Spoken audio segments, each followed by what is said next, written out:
এই 31 দফার পরে আর কোনো সংস্কার বাকি থাকে না, সব দিক নেওয়া হয়েছে। নির্বাচন কমিশন, আমরা বলেছি যে আপনার নির্বাচন কমিশনে সেই বিষয়গুলি আসা উচিত নির্বাচন কমিশন সংস্কার হিসেবে, যে যেন পার্মানেন্ট একটা পথ, একটা চিরস্থায়ী পথ পাওয়া যায়, যেখানে আমরা ধীরে কোনো গোলযোগ ছাড়াই আমরা নির্বাচন অনুষ্ঠিত করতে পারবো, একটা সিস্টেম এভলভ করতে পারবো, যে সিস্টেমটা আমাদেরকে পিসফুল ট্রান্সফার অফ পাওয়ার দেবে। সেটা আমরা বলেছি। আমরা বলেছি পার্লামেন্টে কে দ্বিকক্ষ বিশিষ্ট করার জন্য, এককেন্দ্রিক না করার জন্য।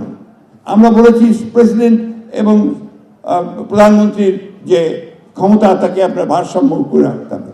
আমরা বলেছি একজন ব্যক্তির দুইবারের বেশি প্রধানমন্ত্রী, পরপর দুইবারের বেশি প্রধানমন্ত্রী হওয়া উচিত নয়। জুডিশিয়াল কমিশন করার কথা বলেছি, আমরা প্রশাসনিক কমিশন করার কথা বলেছি, অর্থাৎ সর্বক্ষেত্রে কমিশন করার কথা 31 দফার মধ্যে আমরা ইতিমধ্যে দিয়েছি। তো সুতরাং ওই কথাগুলো বলবেন না। আমরা আসলেও আমরা পুরোপুরিভাবে আমরা একটা সংস্কারের প্রতি বিএনপি সেই সংস্কারগুলো দিয়েছি। আসুন আমরা আমাদের ভারপ্রাপ্ত চেয়ারম্যান তারেক রহমান সাহেবের সেই যুগান্তকারী 31 দফা, সেই 31 দফা কর্মসূচিকে আমরা সামনে এগিয়ে নিয়ে যাই। এবং আমি আবার বলতে চাই, যে কথাটা বারবার আমরা বলছি, যে সবচেয়ে বেশি যে প্রয়োজনীয় চ্যালেঞ্জটি মোকাবেলা করার, সেটা হচ্ছে যে আমাদেরকে অবশ্যই অতি দ্রুত একটি গ্রহণযোগ্য নির্বাচনের মধ্য দিয়ে এই সংস্কারের পথকে আমাদের সুগম করতে হবে।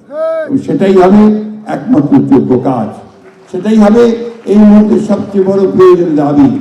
আসুন আজকে আমরা বিএনপির যারা নেতা কর্মী সমর্থক রয়েছি, আমরা সবাই একসাথে একযোগে সেই লক্ষ্যে আমরা এগিয়ে যাই।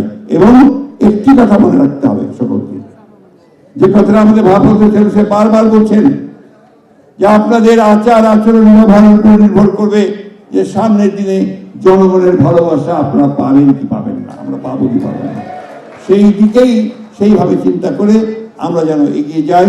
এবং আমরা আবারও বলছি যে আমরা যেটা চাই, প্রত্যেকটি বাংলাদেশি এই মুহূর্তে যেটা চায়, সেটা হচ্ছে যারা তারেক রহমানের নেতৃত্ব চায়, তার দেশে ফিরে আসাকেই চায়।